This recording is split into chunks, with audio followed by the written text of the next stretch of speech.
In the ancient city of Makkah, long before Islam had touched its soil, a child was born into the prestigious tribe of Quraysh. His name was Umar, son of al-Khattab, and he belonged to the noble Banu Adi clan. This clan, though not one of the wealthiest in Makkah, held great respect and influence in the tribal society. Umar's birth took place around 13 years after the Year of the Elephant, in approximately 584 CE. From the beginning, Umar was raised in the harsh environment of the Arabian desert, where strength, resilience, and discipline were not only valued but essential for survival. Umar's father, al-Khattab, was known for his strict and often severe nature. He was a man of discipline who made his son work hard from an early age. Umar would tend to his father's camels in the scorching heat of the desert, walking barefoot on burning sand, learning how to endure physical hardship and develop the toughness that would later become one of his most notable traits. He once recalled the hardship of those days, describing how his father would treat him harshly and how he would sleep tired and hungry without a complaint. This upbringing planted in him a deep resilience and independence that never left him.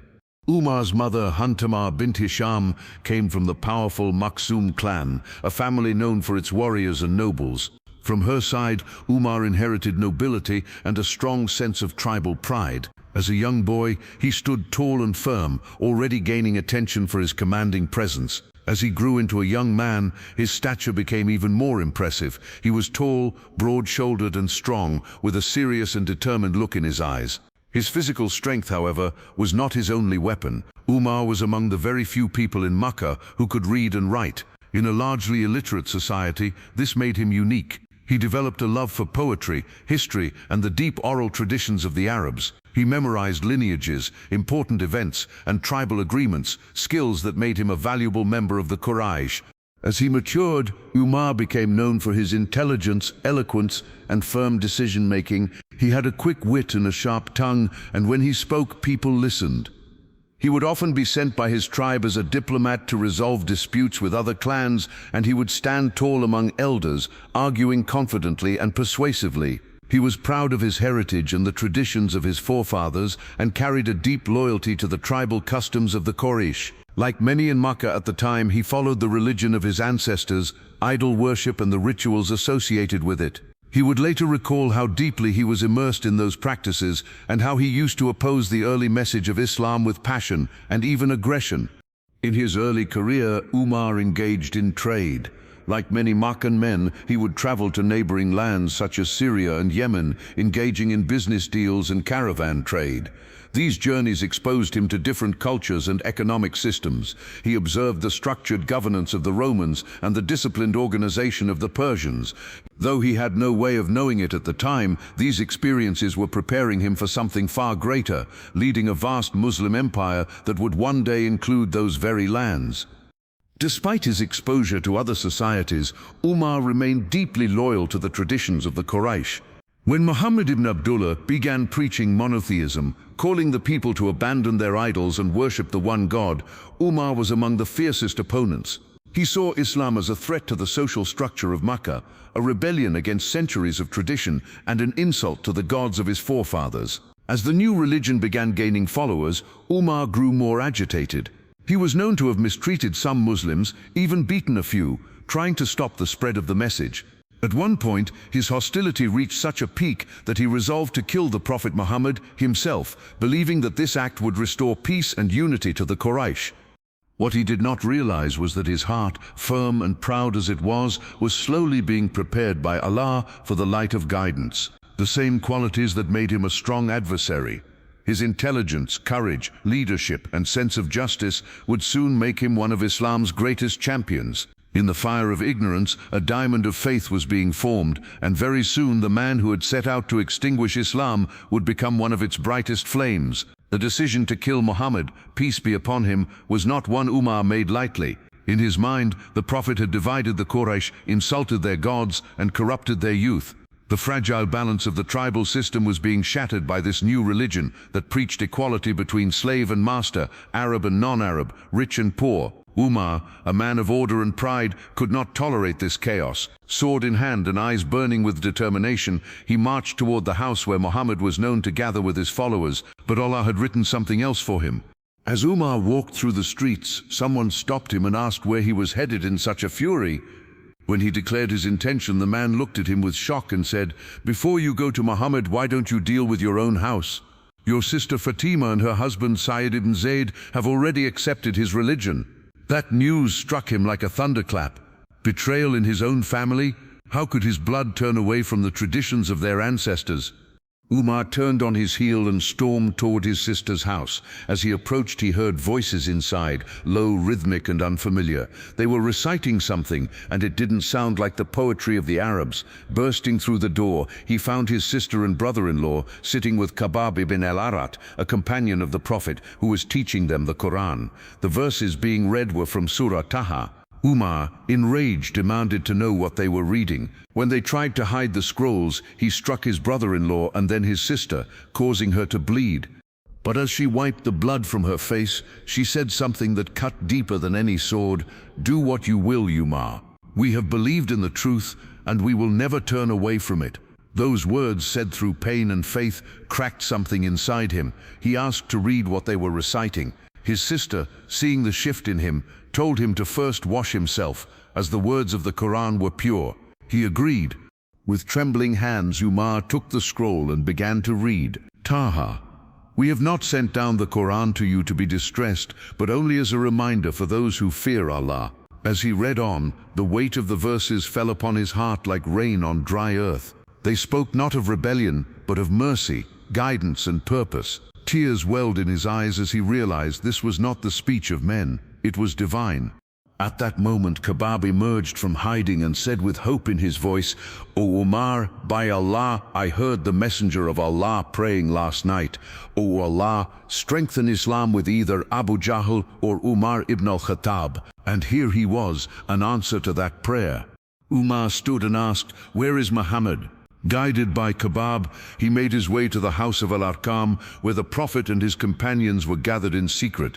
When Umar knocked, the people inside froze. They knew his reputation. Someone peeked through a crack in the door and whispered, "It's Umar," with his sword.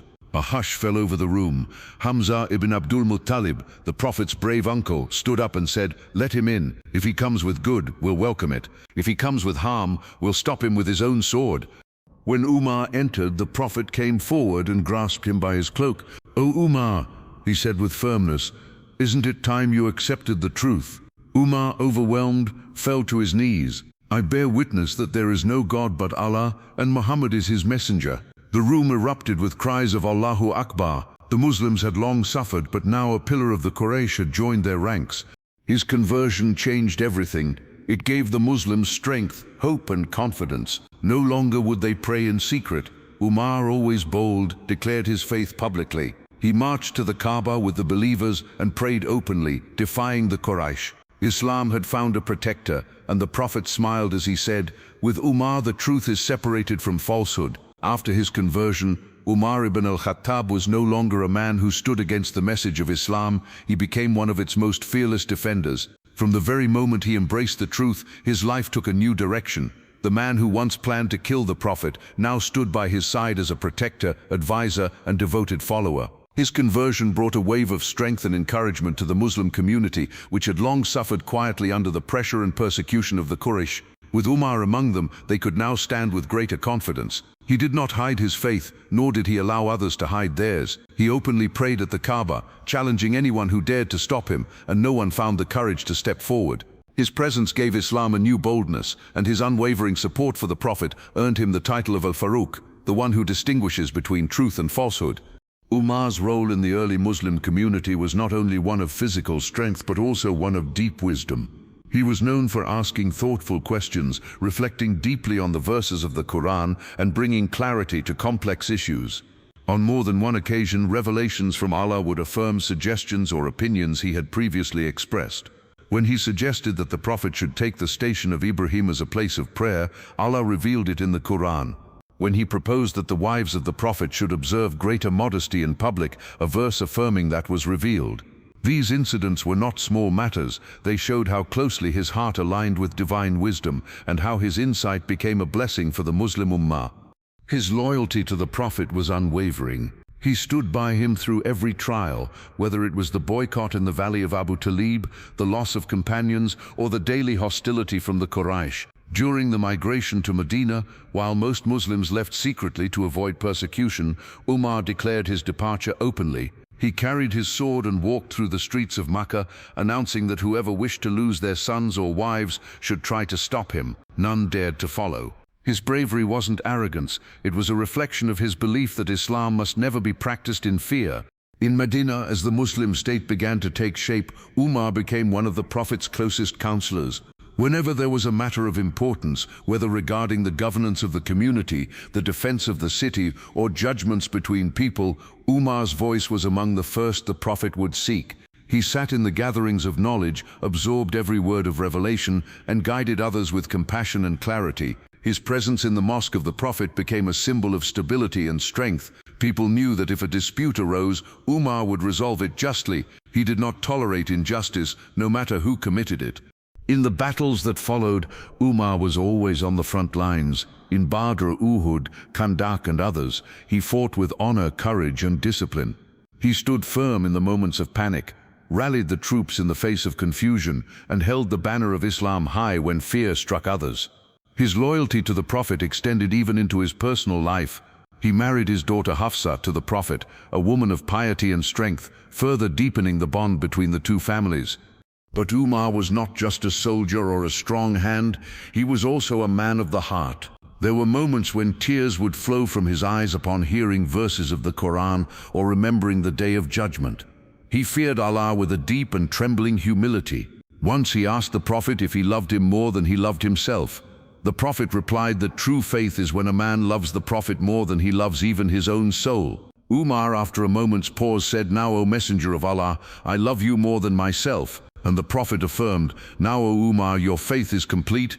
He carried this faith through every interaction, showing mercy to the weak, wisdom in leadership, and an unwavering stand against falsehood. By the time the Prophet passed away, Umar's love for him had become so deep that he refused to believe he had died. It was only when Abu Bakr reminded him of the verse, "Muhammad is no more than a messenger, many were the messengers who passed away before him," that Umar's legs gave out and he fell to the ground weeping. His strength had carried many through hardship, but the loss of the Prophet broke something inside him. Yet it was also the moment when he would rise again, not only as a companion, but one day as the leader of the Muslim world. When the Muslims settled in Medina after years of oppression in Makkah, the city transformed into a center of faith, brotherhood and preparation. Hazrat Umar ibn al-Khattab, having migrated alongside many companions, quickly became one of the pillars of this new society. He was not just a companion of the Prophet, but one of his most trusted supporters in matters of leadership, warfare and justice. The early days in Medina were not peaceful. The Quraysh had not forgiven the Muslims for leaving their control and starting a new life. War became inevitable, and Umar stood among the first ranks to defend what they had built. The Battle of Badr was the first major confrontation. Umar knew this would be a moment that could determine the survival of Islam. Though the Muslims were few in number, poorly equipped, and facing a well-armed Quraysh army 3 times their size, Umar's heart was filled with confidence in Allah. He fought with courage and discipline, striking down the enemies of Islam and supporting his brothers on the battlefield. When the news of victory reached Medina, the community rejoiced, and Umar was among those whose bravery had helped change the course of Islamic history. In the Battle of Uhud, the Muslims suffered a great setback.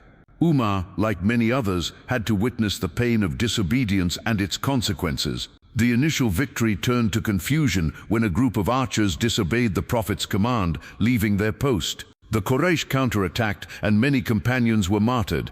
The Prophet himself was injured, and in the chaos, a rumor spread that he had been killed. The shock was overwhelming, but Umar did not run. He searched for the Prophet, calling out for him until they were reunited. He, along with a few others, protected the Prophet with their lives, refusing to abandon him even when hope seemed lost. That day taught Umar a powerful lesson about obedience, sacrifice, and the fragility of human effort when not anchored in divine command.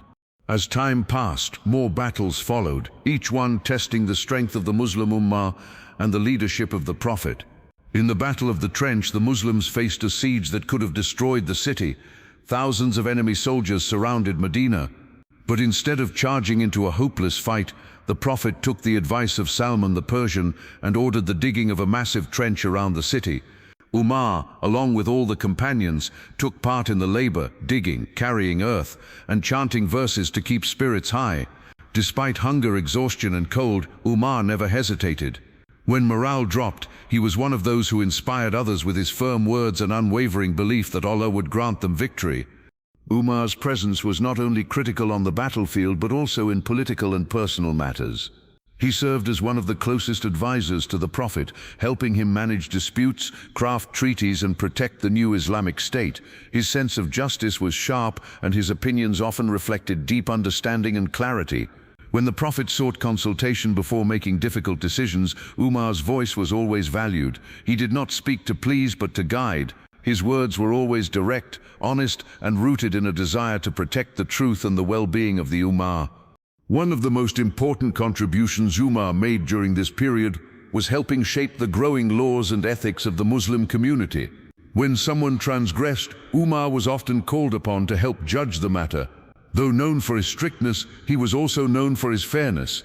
He never allowed personal feelings to influence justice.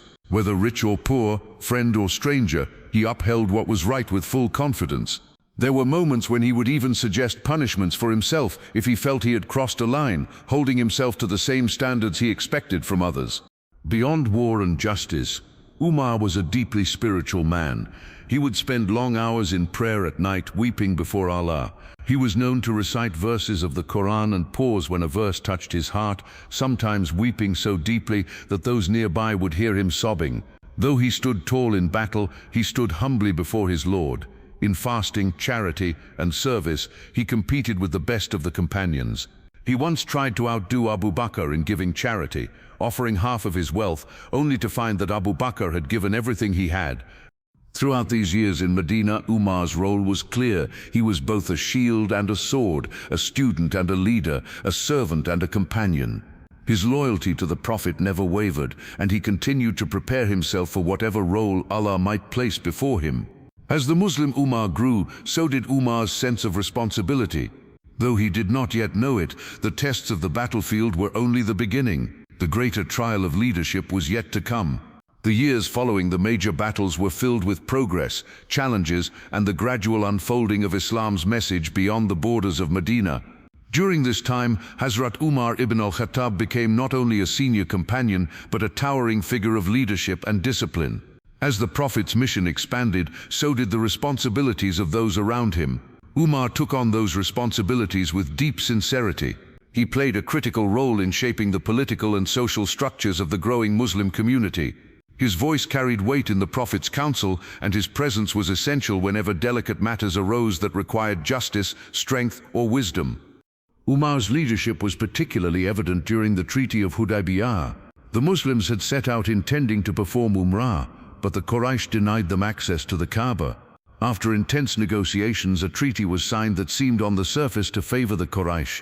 Many companions were confused and disheartened, and Umar was among those who initially struggled to understand why the Prophet had agreed to such terms. He approached the Prophet directly, questioning how this could be right when they were upon the truth. But when the Prophet replied calmly that he would never disobey Allah's command, Umar's heart accepted it fully. That event humbled him greatly. In the days that followed, when Surah Al-Fath was revealed, calling the treaty a clear victory, Umar wept in gratitude and sought forgiveness for his earlier doubts. That experience taught him the importance of patience and trust in Allah's wisdom, even when events seemed unclear to the human eye.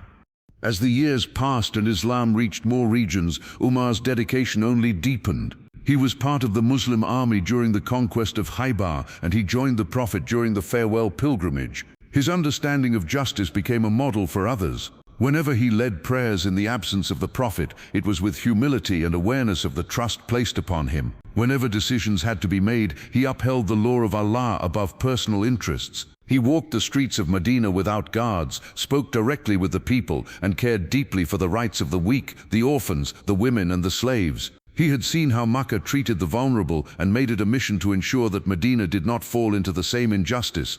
One of the greatest tests of Umar's life came not on the battlefield, but in the quiet, painful days before the Prophet's death. As illness struck the Prophet, the entire city fell into a state of sorrow and worry. The man who had brought light to the world now lay in pain, and the companions watched helplessly. Umar found it impossible to imagine a world without Muhammad, When the news of the Prophet's passing finally spread, Umar refused to believe it. He stood in the mosque, sword in hand, declaring that anyone who claimed the Prophet had died would face his wrath. His heart could not accept that the Messenger of Allah had left them. It was only when Abu Bakr, calm and composed, entered the mosque and recited the verse from the Qur'an, "Muhammad is but a messenger. Messengers have passed away before him. If he dies or is killed, will you then turn back on your heels?" that the truth hit Umar like a mountain. His legs gave out beneath him. He collapsed to the ground, weeping uncontrollably. The man who had once been the strongest protector of the Prophet now sat broken, mourning the loss of the one he loved more than himself. But out of that grief came resolve. When Abu Bakr was chosen as the first Caliph, Umar was the first to pledge allegiance. He gave his full support, recognizing that leadership of the Ummah must continue, even in the Prophet's absence. He stood beside Abu Bakr during some of the most difficult days of the Caliphate, when rebellions broke out, when false prophets rose, and when the Muslim Ummah faced its first internal challenges. Umar's strength, loyalty, and sense of justice were vital in preserving the unity of the believers. Though his heart still ached for the Prophet, Umar knew that the mission was not over.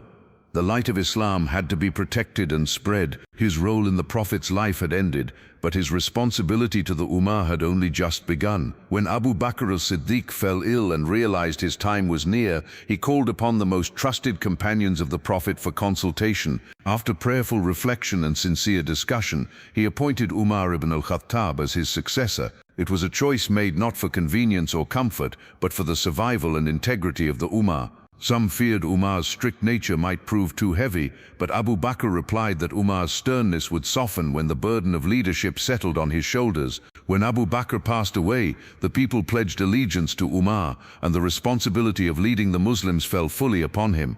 From the first day of his rule, Umar transformed leadership into a sacred trust, not a position of privilege.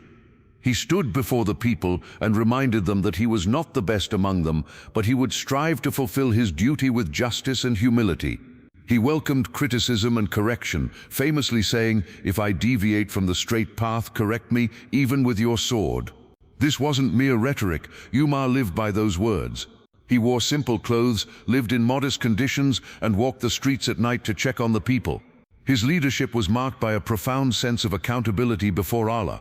Under Umar's caliphate, the Islamic world expanded rapidly, not through cruelty or oppression, but through justice, order, and the discipline of a strong, principled state. The Muslim armies opened the lands of Syria, Palestine, Egypt, and Persia. These were not simple military conquests, they were transformations of entire regions through the rule of Islamic justice. Wherever his armies went, Umar ensured that treaties were respected, non-Muslim citizens were protected, and no one was forced to convert. His concern for the people extended even to the conquered lands. He instructed his generals to treat civilians with mercy, never to destroy property, and to always honor agreements. His commanders like Khalid ibn al-Walid, Sa'id ibn Abi Waqqas, and Amr ibn al-As led with discipline, and their victories were not only on the battlefield, but in winning the hearts of the people. Back home, Umar's administration was a model of fairness. He established a system of governance that was organized, transparent, and deeply rooted in Islamic values. He created the Diwan, a state registry to manage public affairs and organize the distribution of stipends to the people from the public treasury. He built roads, established police systems, appointed judges, and maintained law and order in all provinces. He appointed governors with strict instructions to live simply, avoid arrogance, and serve the people, not rule over them. He would remove any governor who showed signs of corruption or oppression, no matter how powerful or respected they were. Umar's deep concern for the welfare of the poor and vulnerable was unmatched. During times of famine and hardship, he would go without food, saying, "How can I be full while my people are hungry?" He would carry sacks of flour on his own back, deliver them to the needy, and cook meals for widows and orphans with his own hands. At night, he would walk the streets of Medina disguised, checking on the conditions of the people. Once he heard a child crying from hunger while the mother cooked stones to make him believe food was coming. Umar wept and returned with supplies himself. When his companion offered to help, Umar refused, saying, "Will you carry my burden on the day of judgment?" His rule brought peace, justice, and dignity to the Muslim Ummah. Non-Muslims living under his rule, Christians, Jews, and others, felt safe and respected. He protected their places of worship and ensured their rights were preserved. His famous pact with the people of Jerusalem guaranteed their religious freedom after the city was opened to Islam. This kind of tolerance and fairness was unheard of in those times. Though Umar was known for his strength, his heart was deeply tender when it came to righteousness. He feared Allah constantly, often weeping during his prayers, asking for forgiveness. He would say, "If a mule were to trip in Iraq, I fear Allah would ask me why I did not level the road for it." His sense of responsibility was that great. He held himself accountable for every soul under his care, Muslim or not. His caliphate lasted 10 years, but its impact echoed through history. He laid the foundation of an Islamic state that upheld truth, justice, and mercy. He did not seek greatness. It came to him because he served Allah and the people without seeking reward in this world. Umar ibn al-Khattab had become not only a warrior and advisor, but a leader whose legacy would forever shape the future of Islam. As the years of his caliphate passed, Hazrat Umar ibn al-Khattab became a symbol of justice, not only to the Muslims, but also to people across the regions where Islam had spread. His name inspired awe and respect. Yet with all the success that surrounded him, Umar remained deeply humble and always conscious of the temporary nature of this world. He often reflected on death and the day of judgment. His prayers became more intense, and his private moments were filled with supplication that his end would be one of martyrdom in the path of Allah. Though he was now in the heart of Medina and not on the battlefield, he would raise his hands in the quiet of the night and say, "O Allah, grant me martyrdom in your cause, and let it be in the city of your messenger." It seemed impossible, yet it was a sincere and repeated prayer from the depths of his heart. During the 10th year of his rule, Umar remained as active and vigilant as ever. He continued walking among the people, solving disputes and overseeing affairs personally. His governors feared nothing more than his surprise inspections. Despite being the most powerful man in the Muslim world, he never built a palace or surrounded himself with guards. He lived simply, ate humbly, and wore clothes that were often patched. He would sit in the mosque with the people, just like any other Muslim, answering questions and giving advice. He feared that power might corrupt him, so he always remained close to the common people. The treasury under his rule grew, but he took only the most modest allowance, just enough to sustain his basic needs. Then came the morning that would change everything. Umar rose before dawn, as he always did, and made his way to the Prophet's mosque to lead the Fajr prayer. The mosque was filled with people, their rows straight and hearts calm in anticipation of prayer. As Umar stepped forward to begin the prayer and said, "Allahu Akbar," a man hidden in the shadows moved quickly through the crowd. He was a Persian slave named Abu Lulu'a, who held a deep grudge against the Muslims. Concealing a double-bladed dagger, he rushed toward Umar and stabbed him multiple times from behind. The attack was so sudden that few could react in time. Umar fell to the ground, bleeding heavily, and chaos spread through the rows. The attacker continued lashing out, injuring several others before being caught and killed. Umar was carried to his home barely conscious. The news spread like wildfire. People flooded the mosque and his home, weeping openly. Umar drifted in and out of consciousness. When he awoke, his first concern was whether the prayer had been completed. When told that the people had finished it, his face relaxed with relief. It was a sign that the religion remained intact even in the face of personal tragedy. As his wounds worsened, physicians examined him and saw that his injuries were fatal. They gave him water and milk, but the fluids leaked from his wounds, proof that his internal organs were severely damaged. Umar understood that his time had come. He called his son Abdullah ibn Umar and asked to be buried beside his two companions, the Prophet Muhammad and Abu Bakr. He said, "Go to Aisha and ask her if she would grant me a place next to the Messenger of Allah." Abdullah went to Aisha's home and she wept upon hearing the request. She said she had intended the spot for herself, but now that Umar had asked, she would give it to him. When Umar was told of her agreement, he said, "There is nothing more important to me now than this. Man fighting skillend of the grocha, want to be perpetued for nothing more gonna body her agreement." He said, "There is nothing more important to me now than this." In his final hours, Umar appointed a council of 6 companions to choose the next caliph, ensuring the process would remain in good hands. He gave instructions that were filled with concern for justice and unity. He reminded his people to fear Allah, to uphold prayer, to care for the weak, and to never stray from the path of the Prophet. He was in pain, but his words were clear and purposeful. As his strength faded, he repeated the Shahada, his heart at peace. With tears in the eyes of his family and companions, Umar returned to his Lord. He was buried next to the Prophet Muhammad and Abu Bakr, as he had wished. His death marked the end of an era of strength, justice, and unshakable belief in Allah. Yet his legacy did not end with his burial. It lived on in the systems he established, in the leaders he trained, and in the hearts of those who knew what true justice looked like. Hazrat Umar ibn al-Khattab left this world as a martyr, just as he had prayed, in the city of the Prophet, surrounded by the Ummah he had served so faithfully.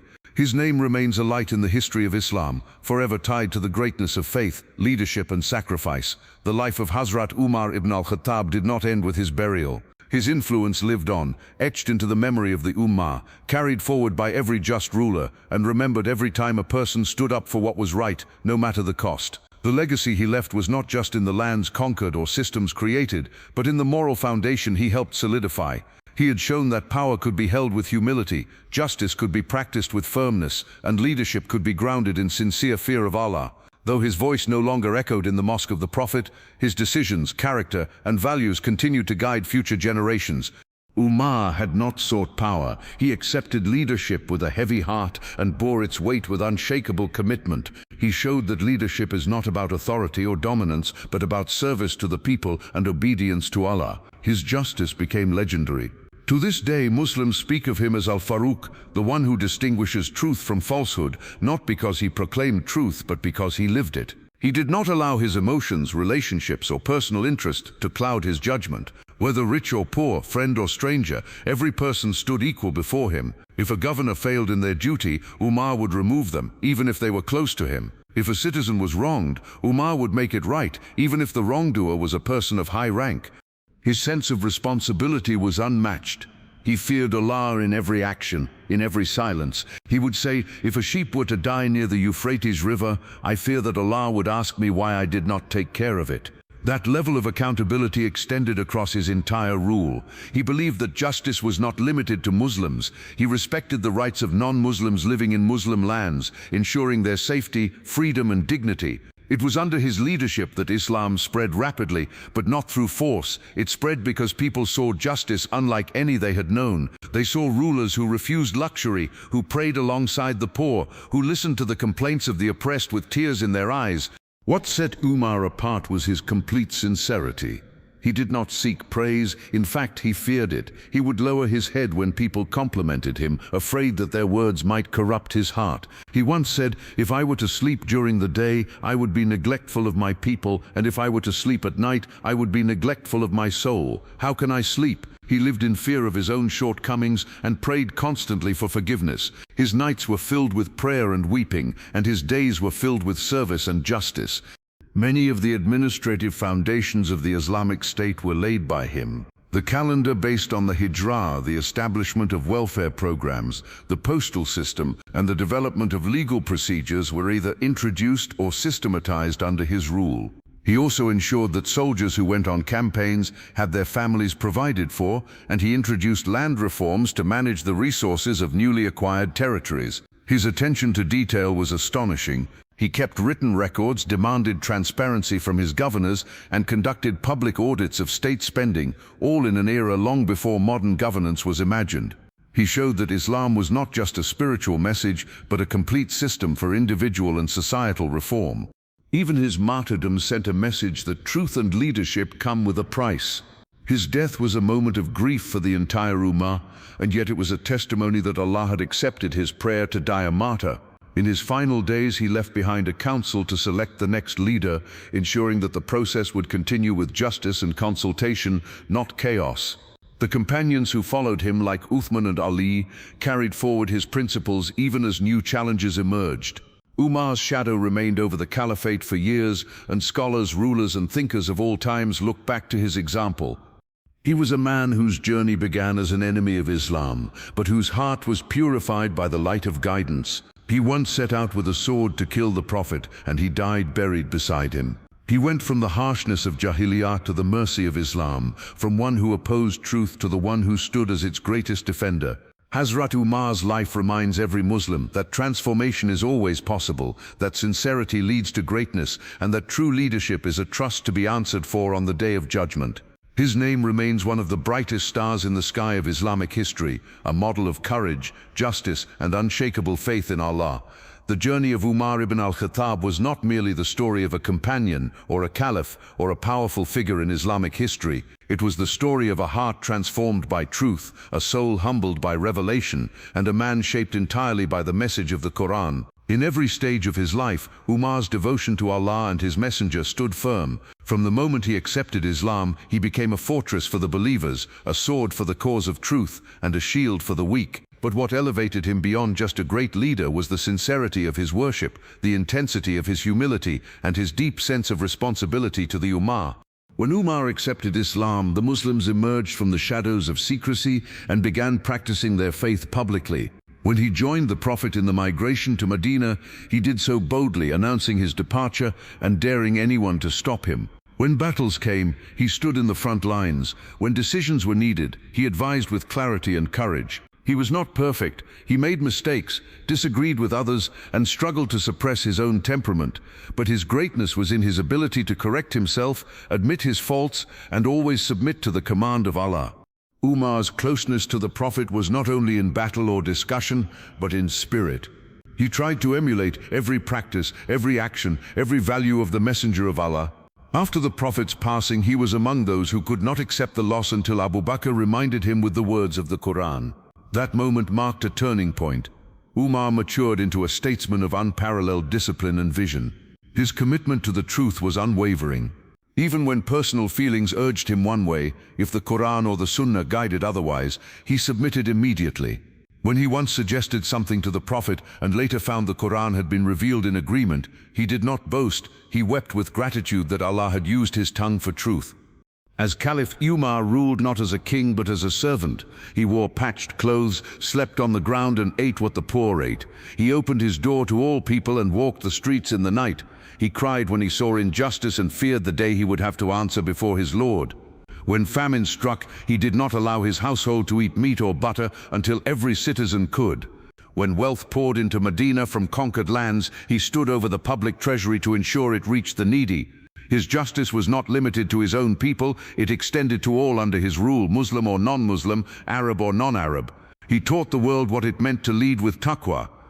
The pain of his assassination was felt not only in Medina, but across the Islamic world. People wept not just for the man, but for the era of justice, strength, and discipline that he represented. And yet his legacy did not die with him. His systems of governance, his model of leadership, his principles of fairness and equality continued to inspire caliphs, scholars, reformers, and ordinary Muslims for centuries. He showed the world that the Qur'an was not just a book to be recited, but a book to be lived. He brought its verses to life through law, action, compassion, and courage. Even today, whenever justice is mentioned, his name is remembered. Whenever leadership is discussed, his example is raised. Whenever Muslims long for righteous governance, they speak of Umar. His life became a mirror through which we can see our responsibilities, reflect on our values, and measure our sincerity. He showed that strength and humility are not opposites but companions in the heart of a true believer. He showed that fearing Allah is the greatest source of power and that being accountable to the Creator makes a man fearless in the face of creation. The story of Umar ibn al-Khattab is not just to be told, it is to be learned from, wept over, and lived by. His footsteps echo through history, not because they were loud, but because they were true. In them we find guidance, in his tears we find sincerity, and in his martyrdom we find the final proof that those who live for Allah die with honor and rise with the righteous. The story of Hazrat Umar ibn al-Khattab is more than a record of the past. It is a living guide, a mirror for every Muslim heart that seeks truth, justice, and sincerity. In the present time, when the world is filled with injustice, chaos, and confusion, Umar's life stands like a lighthouse for the Ummah, illuminating the path of righteousness. His actions were not driven by fame or power, but by a deep, unwavering fear of standing before Allah on the Day of Judgment. Today many desire leadership, yet few understand the weight of responsibility that comes with it. Umar used to say that if even a mule stumbled on the road, he feared Allah would ask him why he didn't smooth the path. That was his level of awareness and accountability. In a world where people often run from blame and seek praise, his life teaches us to run from praise and fear blame before Allah alone. Hazrat Umar's connection with the Quran was intimate and personal. He cried when he heard verses recited, not out of formality, but because he understood their meaning and felt their weight in his heart. He lived the Quran with every step, applying its rulings even when it challenged his personal desires. Today, as we recite the Quran in our homes and mosques, we must ask ourselves, do we feel what he felt? Do we let the Quran shape our decisions, our emotions, our goals? Umar didn't treat Islam as something only for rituals. He made it the foundation of his personal life, his public leadership, and even his smallest choices. In doing so, he became an example of how Islam can reform individuals and transform societies. One of the most powerful aspects of Umar's life was his ability to change. He began as an enemy of Islam, harsh, stubborn, and firm in disbelief. But when the light of truth reached his heart, he did not resist. He embraced it fully, without pride or hesitation. That transformation reminds us that no one is beyond Allah's mercy. Many people today feel they are too far gone, too sinful, or too broken to return to the right path. But Umar's story proves otherwise. The man who once raised a sword against the Prophet became the Prophet's closest advisor, the Caliph of the Muslims, and one of the greatest men in history. Change is always possible for the one who sincerely seeks Allah and is willing to leave behind pride, ego, and ignorance. Another lesson from Umar's life is courage in standing for justice no matter the cost. He was not afraid to oppose even his own companions if he believed they were wrong. He was not afraid to apologize when he realized his mistake. That balance, firm in principle, humble in correction, is rare and priceless. He didn't rule with cruelty, yet no tyrant could stand against him. He didn't raise his voice in arrogance, yet his words carried the strength of mountains. What made him powerful was not wealth or numbers, it was sincerity, fear of Allah, and complete reliance on divine guidance. In today's world, where many people speak loudly but act unjustly, Umar teaches us that true leadership is quiet in pride, but loud in justice. Umar's care for the poor, the widows, and the orphans wasn't political, it was personal. He once carried flour on his own back to feed a hungry family. He once cried all night because he feared that someone in his city might be hungry or helpless. His love for the Ummah was not limited to speeches, it was shown through action, sacrifice, and service. Imagine a leader today going door to door in the night, checking on the people, weeping for their struggles, and refusing to sleep until their needs were met. That was Umar. He reminded every future ruler that authority is a trust, and that it will be questioned on the day when every soul will be held accountable. The Ummah today needs the spirit of Umar more than ever, not just in leaders but in every household. In our prayers, in our dealings, in our choices, and in our responsibilities, we must carry his values. We need fathers like Umar who raise their children with discipline and love. We need sons like Umar who serve their elders with honor. We need citizens like Umar who speak truth, live simply, and never fear anyone but Allah. His legacy is not meant to be placed on a shelf and admired. It is meant to be lived, followed, and passed down. Umar ibn al-Khattab may have passed from this world, but the echo of his life still calls to us. It tells us to rise, to reform, to be brave, to be just, and to love Allah with a heart that is honest, bold, and humble. That is the true gift he left behind for every believer.